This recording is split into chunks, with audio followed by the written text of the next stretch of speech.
अस्सलामुअलैकुम स्टूडेंट्स, आज एक और इम्पोर्टेंट टॉपिक हम डिस्कस करते हैं और वो है टिश्यू कल्चर।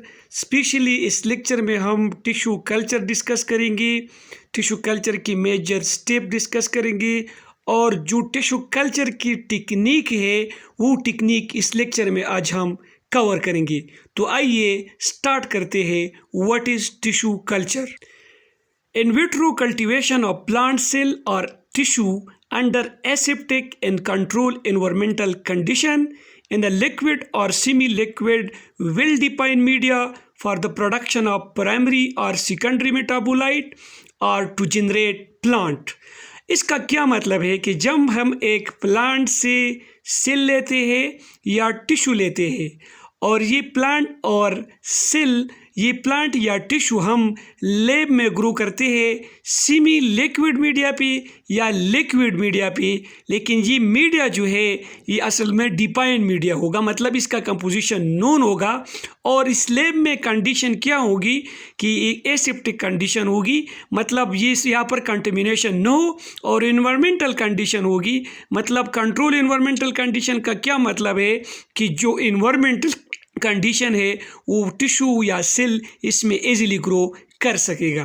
तो कुछ हिस्ट्री हम बताते हैं प्लांट टिश्यू कल्चर की। प्लांट टिश्यू कल्चर जो है, मतलब father of plant tissue culture कौन है? ये प्लांट टिश्यू कल्चर का फादर जो है एक जर्मन बॉटनिस्ट है, गोटलिब हेबरलैंड।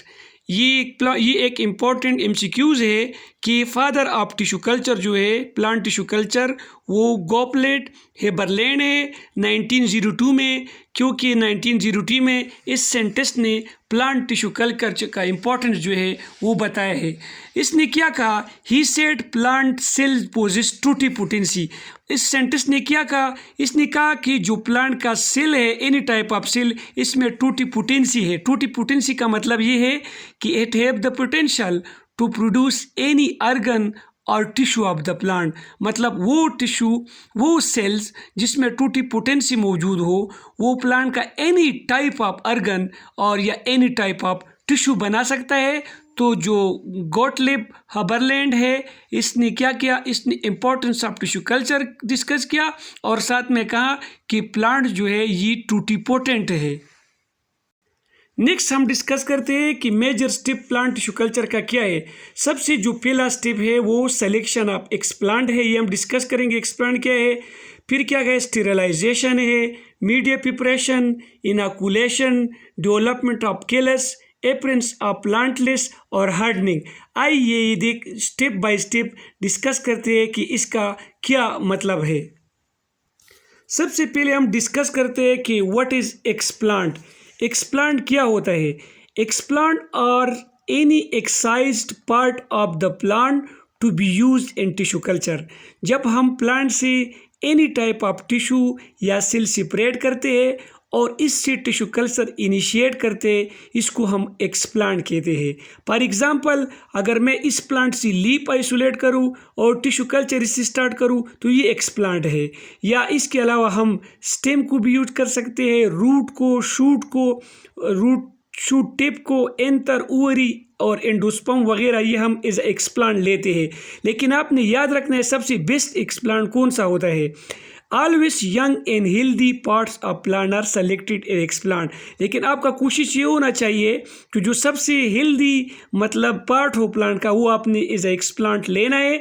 और इसका बेस्ट एग्जांपल मेरिस्टम है। मेरिस्टेमेटिक टिश्यू वो टिश्यू होते हैं जो रूट टिप पे और शूट एपेक्स पे ही पाए जाते हैं, और इसमें क्या होता है? डिवीजन केबिली होता है और ये वायरस फ्री होता है। तो बेस्ट एक्सप्लांट जो है वो क्या है? वो मेरिस्टम टिश्यूज है। एक्सप्लांट सेलेक्ट करने के बाद आपका नेक्स्ट स्टेप स्टेरिलाइजेशन और डिसइंफेक्शन होता है। स्टेरिलाइजेशन और डिसइंफेक्शन में क्या फ़र्क है? स्टेरिलाइजेशन में हम माइक्रो ऑर्गेनिज्म को कंप्लीट रिमूव करते हैं और डिसइंफेक्शन में हम पैथोजेनिक माइक्रो ऑर्गेनिजम्स को रिमूव करते हैं। तो आपने याद रखना है स्टेरिलाइजेशन हम किस चीज़ की करते हैं और डिसइंफेक्शन।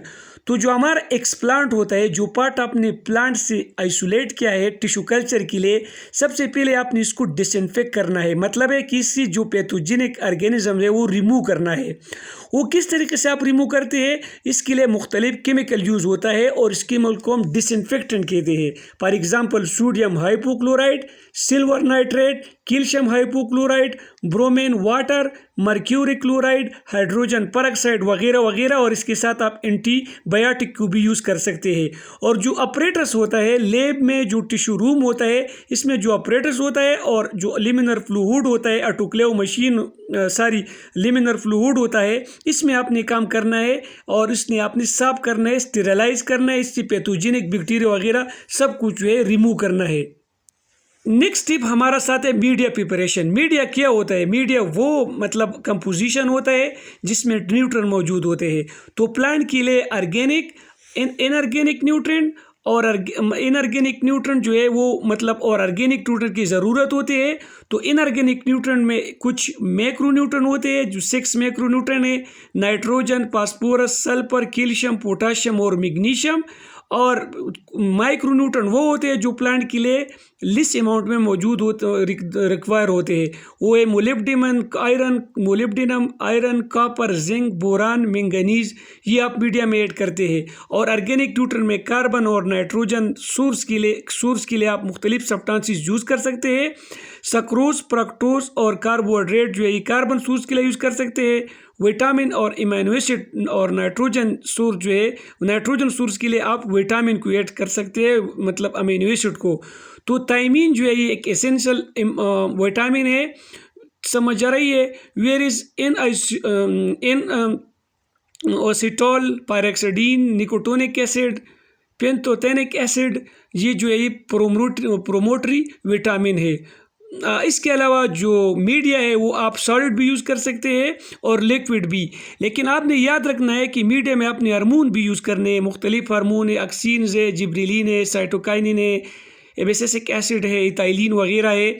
लेकिन आपने याद रखने हैं 2 इंपॉर्टेंट हार्मोन, ऑक्सीन और साइटोकिन जो है, या इसके साथ साथ कुछ अमाउंट में जिब्रेलिन जो है, ये आप ज़्यादातर प्लांट टिश्यू कल्चर की मीडिया के लिए यूज़ कर सकते हैं।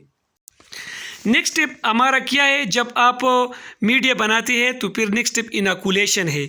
इनोकुलेशन क्या है? Equally it is the placement of plant explant in the media.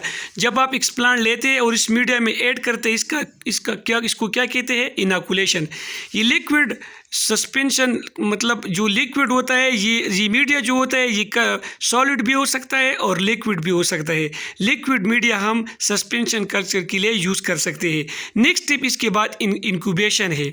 Incubation का क्या मतलब है कि जब आप मीडिया पेट्री डिश में या दूसरी प्लास में रखते हैं तो और अपना मतलब डिज़ायर एक्सप्लांट इसमें रखते हैं, तो फिर इसके बाद क्या होता है कि हम इसको एक ख़ास टेम्परेचर देते हैं। प्लांट की ग्रोथ के लिए एक ख़ास टेम्परेचर की ज़रूरत होती है। तो इंक्यूबेशन का क्या मतलब है कि सूटेबल टेम्परेचर देना। तो इसके बाद फिर हम क्या करते हैं कि इंक्यूबेशन करते हैं। इनोकुलेशन के बाद इसको या इंक्यूबेटर रूम में रखते हैं या इंक्यूबेटर में रखते हैं, तो प्लांट इधर फिर ग्रो करेगा। अच्छा, development of callus formation. Callus क्या होता है? Explant grow into callus. Explant जो है वो केलस में ग्रो होता है। केलस क्या होते हैं? Mass of undifferentiated loosely bound cell. ये क्या होते हैं कि ये सेल डिवीजन इसमें होता है और ये मास होता है अनडिफरेंशिएटेड सेल का। और इसमें जो क्या होता है, इसमें मतलब इसको हम केलस कहते हैं, अनडिफरेंशिएटेड लूजली बाउंड सेल्स। इससे एनी टाइप ऑफ टिश्यू बन सकते हैं, रूट, स्टेम वगैरह। तो फिर ये केलस जो है हम क्या करते हैं, ये शिफ्ट करते हैं। It is shift to new media में आप शिफ्ट करते हैं। और फिर क्या होते हैं, फर्दर डेवलपमेंट के लिए ये फर्दर डेवलपमेंट के रूट स्टेम के लिए, रूट या स्टेम की बनाने के लिए हम फर्दर जो उसको शिफ्ट करते हैं। इस पेज में आप क्या करते हैं कि इसमें साइटोकाइनिन और ऑक्सीन जो है वो इक्वली डालते हैं। जब आपके पास केलस बनता है, फर्दर ग्रो के लिए आप साइटोकाइनिन और ऑक्सीन को इक्वली डालते हैं। अच्छा, प्लांट लिस्ट फॉर्मेशन होता है। जब आप मतलब केलस ग्रो होता है इमेच्योर प्लांट में, तो इसको हम क्या कहते हैं? Plant list mean immature plant. तो फिर क्या होता है कि अभी आप मतलब आपके पास 2 चॉइसेस है। एक ये है कि आप हाई कंसंट्रेशन ऑफ साइटोकाइनिन और स्मॉल अमाउंट ऑफ ऑक्सीजन अगर देते हैं तो क्या होगा, आपकी शूट बनेगी। अगर आप हाई कंसंट्रेशन ऑफ ऑक्सीजन जो है, हाई कंसंट्रेशन ऑफ ऑक्सीजन डालते हैं और मतलब साइटोकाइनिन कम अमाउंट में डालते हैं, तो आपके पास रूट का ग्रोथ होगा। नेक्स्ट लास्ट स्टेप क्या है, हार्डनिंग या एक्लिमेटाइजेशन। आपके पास जो ये प्लांट लिस्ट बने हैं ये आप क्यों इस पार्ट पे रखते हैं, क्योंकि आपके पास जो नया प्लांट बने हैं वो इन्वायरमेंटल कंडीशन इसके साथ सूट नहीं करता है। इन्वायरमेंटल कंडीशन में ये ड्राई हो जाएगा या मतलब ये ग्रोथ नहीं करेगा।